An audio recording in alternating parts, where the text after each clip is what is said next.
Hello and welcome to this look at the second annual subscriptions report.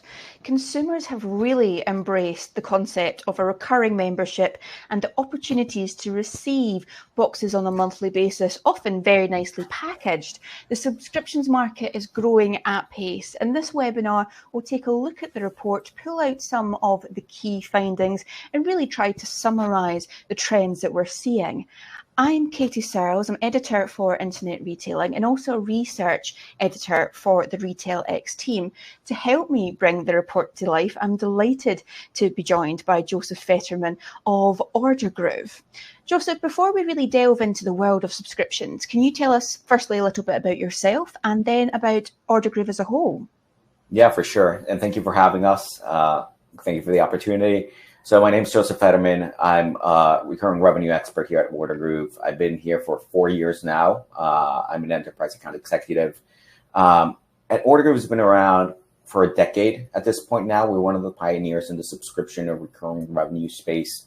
And we help brands ultimately bring to life subscription programs or membership programs. We work with probably brands that you know and love, like Hotel Chocolat, which is part of the report, Dollar Shave Club, The Honest Company, Liz Earle, Halfords. And ultimately what we want to do is give them the tools to drive seamless long-term relationships with their customers. Excellent. And customers is really important because that's how all of our reports start. And we take a look at the consumers and the demand that they are driving and the trends that they are driving. Consumer X research found that 57.6% of shoppers have signed up to subscription in the last year. And as you can see from this chart, there is a bit of a generational split. The tech-savvy millennials, those sitting between 28 and 43, are the highest majority of subscribers at 64%, followed by Gen Z. And then boomers, you're only seeing about 4 in 10, looking at a subscription offering. This is growing at pace though, and retailers are really having to keep up with this demand. Joseph, are you seeing, as the consumer demand rises, that retailers are turning to technology, investing in sort of innovative solutions to meet this demand? Yeah, I mean, I think we anybody that's in the direct consumer space has seen this adoption of subscriptions. Specifically, I think it took off during COVID times, and then it just like continued rising. I think people love the convenience and the value it brings. What we tend to see, to your point, what's happening is adoption from consumers is driving retailers to really think about the strategies or the programs they're putting in place in a more strategic way. The reason being is the more these consumers are interacting with programs from various industries, various brands or retailers, their levels of expectations from an experience goes up. So what we're seeing is, from a subscribe and save perspective, even that is getting leveled up from when you're thinking about like the level of flexibility that they're giving customers, how they're rewarding subscribers, or the value props that they're building into it. So it's the concept of set it and forget it from a subscription standpoint is kind of like left the station. And for brands and retailers that really want to get ahead, they're really thinking strategically about it. And we're seeing specifically in certain industries, brands not moving away, but on top of their subscribe and save strategies, putting in place different experiences, like whether it's a bundle, whether it's gifting, whether it's prepaid. So there's a lot of flavors that of subscription that they're trying to build to engage with these consumers and build those long-term relationships with them. Now, in order to do that, they're having to lean into the technology, to your point, that gives them the ability to put these programs in place, but most importantly, continuously experiment, run tests, and be able to optimize the program based on the learnings that they're gathering from their customers and their subscriber base. Excellent. That learning is really interesting because it does seem that this is happening at pace. And the research pulls out that a lot of the content is digital. When we're looking at what people are subscribing for, 40% of that sits within the digital content. And then other retailers who are selling electronics, fashion, and beauty are kind of catching up. The research also found that retailers give between 2 and 4 options for subscription services. So that's giving consumers enough choice without really overloading them. And when looking at payments, it is really sort of one-sided here. 74% like a monthly payment, that really drops down to yearly, and then only 3% of retailers are offering that one-off payment. There does seem to be a bit of a one size fits all approach to subscriptions. When we talk about standard subscriptions here, we're talking about only offering a fixed price. And when you look at the second chart, you can see that our research shows that 13% of these brands that are offering that standard are only going after like the general public. Personalized, you're looking at about 26. Is this, you mentioned bundles already there, Joseph, is this what we're finding in the report actually starting to change a little bit? Will we see that personalization side of the graph start to increase? Are retailers looking, when they're offering consumers that experience, to sort of make a mix and match approach to subscriptions? Yeah, it's a great question. I think from a personalization perspective, there's a few components. So a big one is you want to be able to give subscribers the flexibility to personalize their experience for themselves. So what type of experience I want from you? How do I want to pay for that product? How often do I want to receive it? Those types of things. Then from the retailer brand perspective, you can take those personalization efforts into the value prop. So how can I reward subscribers in different ways the longer they stay in the program? Or I know your birthday's coming up, let me send you a personalized gift. Or I know the product you're subscribed to, and I know if you want to get the best results, you should really try this other product. So by curating and personalizing the experience, you improve customer engagement, and you can improve, obviously, your retention efforts, and therefore you can improve your customer lifetime value and all these other things.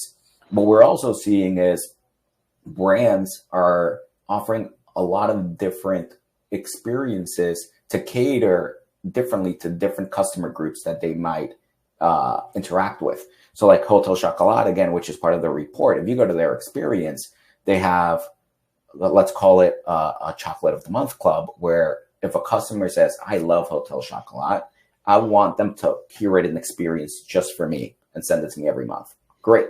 If you as a consumer know exactly the product you want from them and you know when you want to receive it, you can do that too.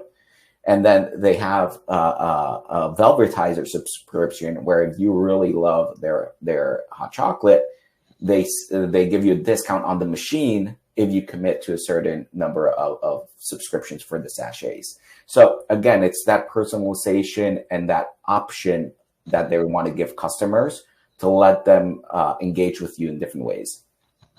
Brilliant. Chocolate of the month sounds just fantastic, and a real perk. It's an interesting one, this idea of gifting and perks and bonuses that come with the subscription. We've seen that there's a big driver of sort of free delivery as seen as a perk, and around 26% of consumers have signed up for an annual delivery to get that free delivery. That's over 60% in the US have signed up to get regular shopping benefits such as delivery. In the UK, it's 54%. But the overriding feel that this report highlights is there's still that value. Consumers are turning to subscriptions more than ever to get the best value from products. Joseph, you mentioned subscribe and save earlier. It's a really interesting trend. Do you think, especially with the sort of tightness of the consumer wallet, that will continue, or will we see consumers and retailers switching to a more bundle offering with additional services? I mean, it's a great question. I think subscriptions grew up with Subscribe and Save to a certain degree, right? By adding value or cost savings to customers in exchange for that subscription, right? I think ultimately that's not going anywhere. And I think it's the most standard to a certain degree approach that we see across the board in many industries. I think value still is the number one driver for subscriber adoption, meaning subscribers want to understand, to your point, am I getting free shipping? Am I getting preferential pricing? I think that is bar none the number one thing. And we see it in our data with merchants that we power. There's a huge difference in not only enrollment, but retention, depending on that incentive that you give them, whether it's to get them to enroll into the program and also to stay in the program. And how you set up those incentives can drive different behaviors from the consumer, right? But what we're seeing is that value is expanding into other areas as well. So it's no longer a value from a cost savings perspective, but it's also a value around convenience, or it's a value around customer experiences that you made unlock for me, or it's the value of the journey you're going to take me through as I'm enrolling into, whether it's a curated box from BarkBox, or if it's a digital membership that gives me access to all these different perks. Maybe I'm a beauty retailer, so if I'm a subscriber, I get first dibs at product launches. Maybe I get free consultations from makeup artists. Maybe I get access to in-person events. So there's a lot within that falls into that value bucket that can be hugely impactful beyond the cost savings. And yeah, we have mentioned Hotel Chocolat already, and our reports always use real retail examples. We have a range of case studies in this report. Hotel Chocolat, Cocoon, Graze, Netflix, and Gusto in this particular report. Gusto's an interesting one for several reasons. They built their own tech stack, which is incredible, and they were also the first recipe box company to cater for 1, 2, 3, 4, or 5 people. Is that element of control, of providing consumers with the ability to change and also pause subscriptions, becoming increasingly important in a busy market and sort of limiting churn, Joseph? Yeah, I think it's a great question. And Gusto is an amazing case study, to be honest. So if I read the report correctly, I think they were founded in 2015. So I think they took the right approach. I think back then, like, there was no off-the-shelf technology, if you want to call it that way, that could really support their vision. And what they built is phenomenal. I think nowadays there's a lot of, fast forward to 10 years, merchants that are dabbling into these types of similar experiences.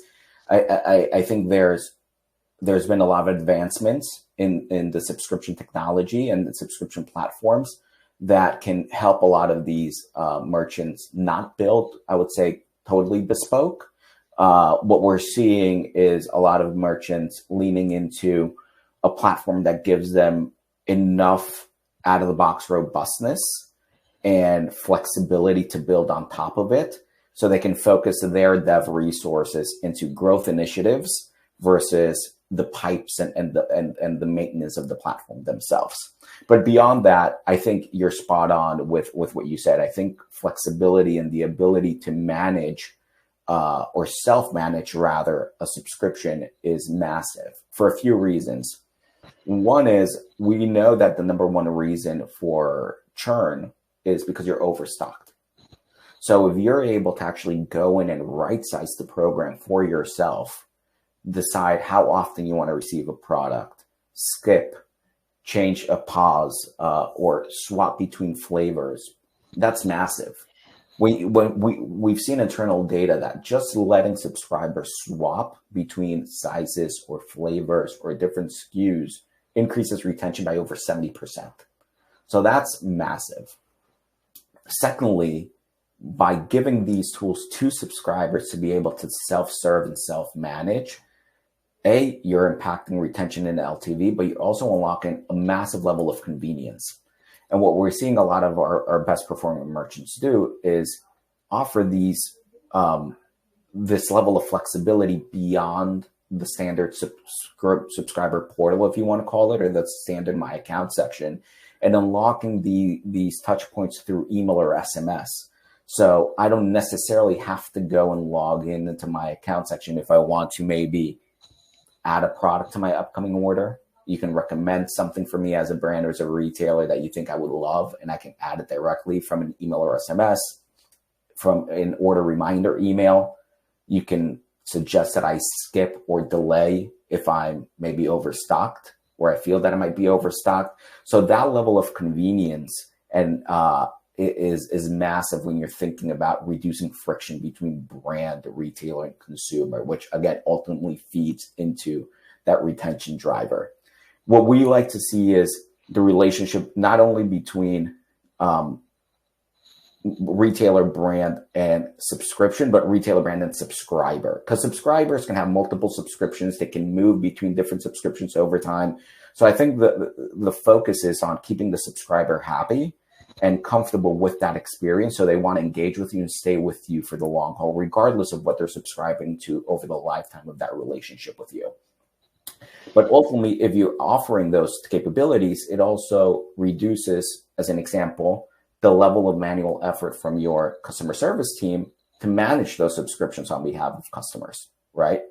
So ultimately, I think having the flexibility on one end has become table stakes to a certain degree, meaning I think it's expected nowadays from subscribers that they can't self-serve, but also they're expecting full flexibility and the ability to not have to run through hoops or go to the brand to make any changes. They really want to own that relationship with you the same way you want to own that relationship with them.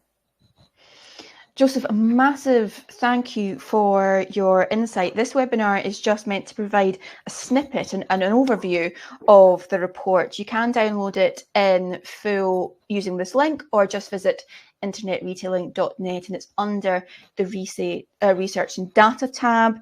We cover that driving acquisitions. We cover the sense of community and engagement, communications.